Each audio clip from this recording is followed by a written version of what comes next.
Recently, the Tk'emlúps Tsquappum First Nation in Kamloops, Canada, announced that it had found the remains of 215 children at the site of the former Kamloops Indian Residential School. That school was in operation between 1890 and 1978, housing as many as 500 children at its peak. And I pray for the families of those children and the Tk'emlúps Tsquappum Nation as they tend to deep wounds that were deliberately inflicted upon them by the Canadian government in an effort to damage identity, culture, and the dignity of this First Nation and all First Nations peoples. We, too, in the United States, have a lot to atone for.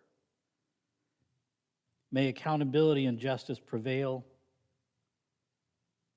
May our eyes be open to the varied ways we continue to inflict pain on our children and each other.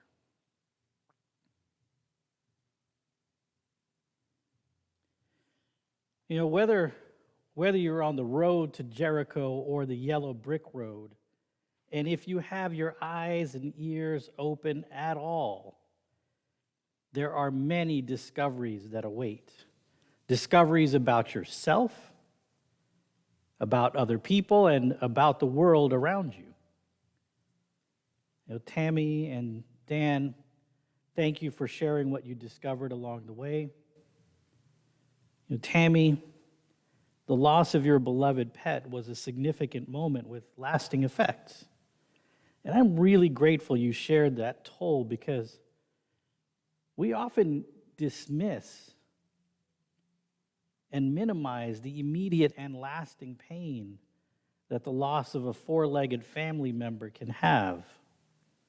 Many of us can feel seen and validated in what you shared. And Dan, your acknowledgement about being someone who, in many ways, is part of the mainstream, that's a complicated and important recognition. You know, many who look like they are part of the in crowd, like they're part of the system, have had less than easy journeys. From your sharing, we can learn not to judge another by appearances. And both of you share the profound difficulties related to the ever-unfolding process of coming out, of choosing how, with whom, and when. Thank you both for choosing authenticity and living into your fullness. You are both blessings to your families, and you are most certainly both blessings to Parkside. You know, I think the stories of the Good Samaritan, the Wizard of Oz, and the Wiz, I think all three parables ask the question, who is my neighbor?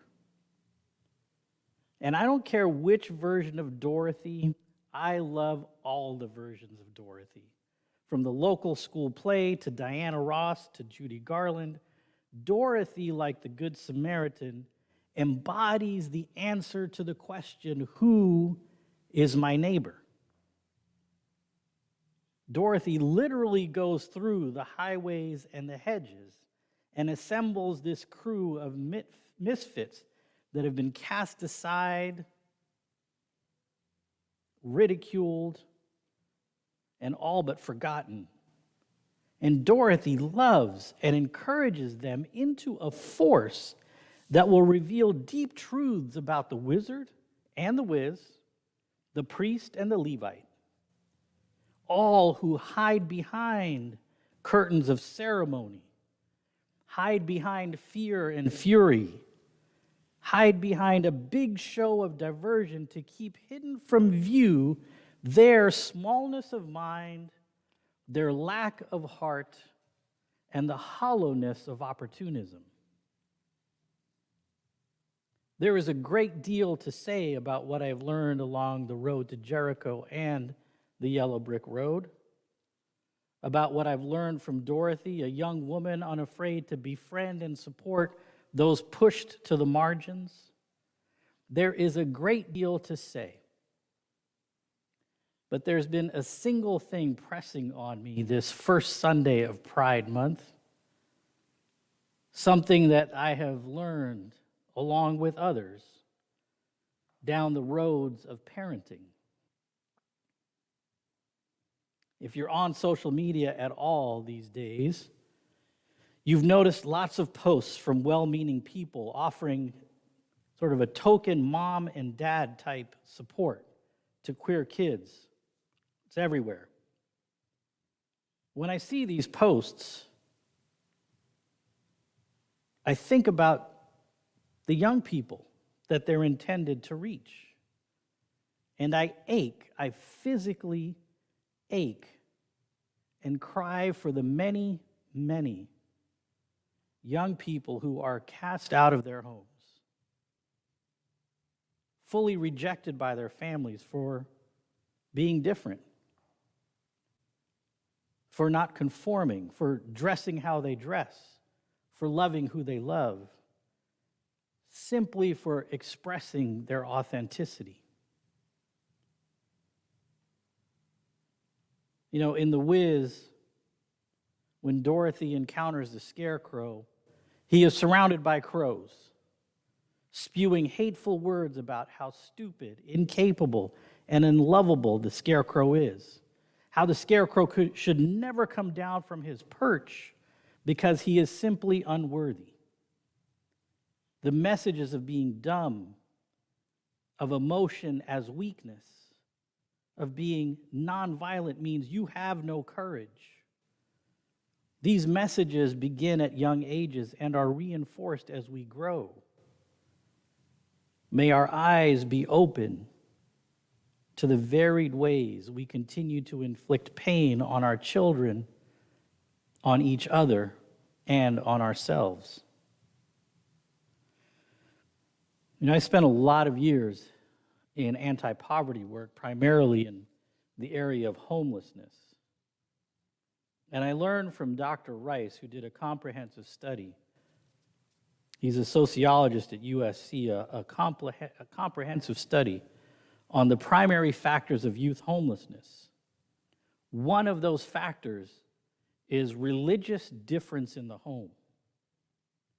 Other primary factors are things like physical abuse, sexual abuse, severe neglect. Let me repeat that. Primary factors of youth homelessness include physical abuse, sexual abuse, severe neglect, and religious difference.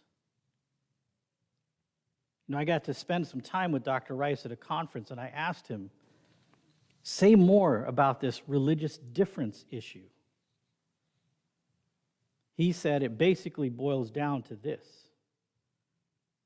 If a child is gay, lesbian, trans, or queer in some way, and the parents hold a religious belief that the child is, to one degree or another, a sinful disgrace, the parents cut them off, kick them out.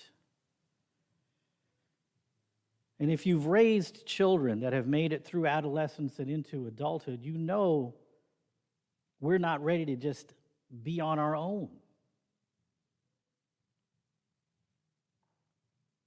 So if you're out there and you see young people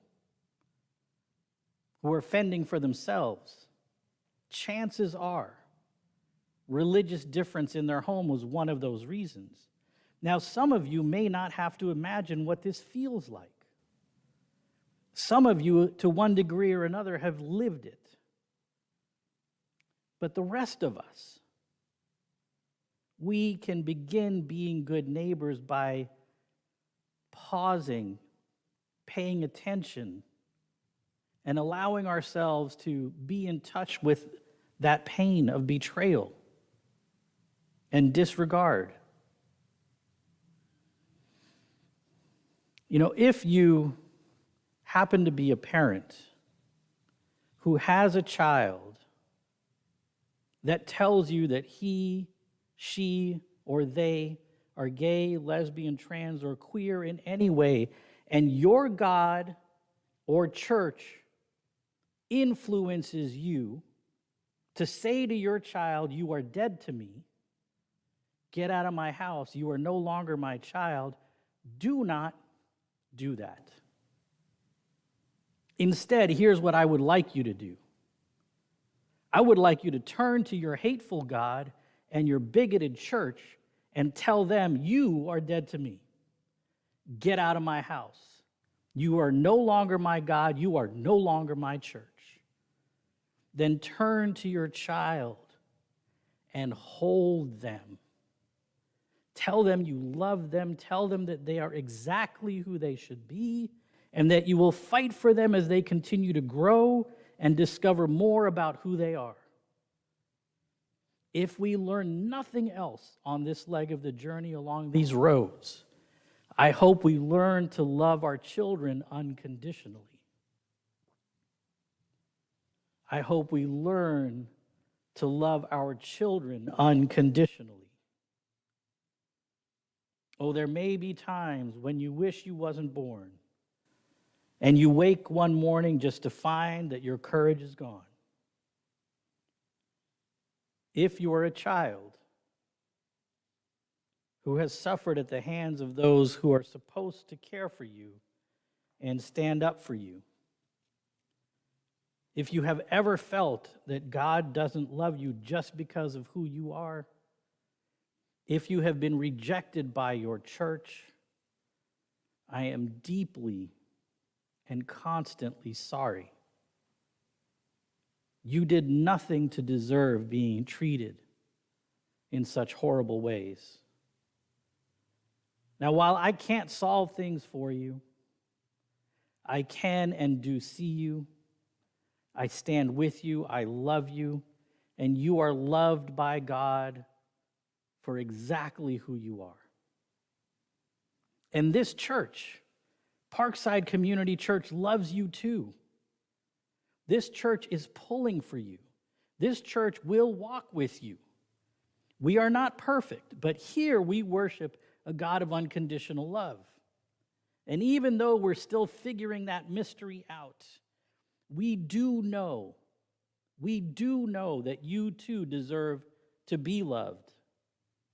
If you need some church grandmas or grandpas, some church aunties or uncles, if you need a church family that will adore you and cheer you on, we are here. Which of these three do you think was a neighbor to the man who fell into the hands of the robbers? The man responded, "The one who showed him mercy." Jesus said to him, "Go and do likewise." Amen.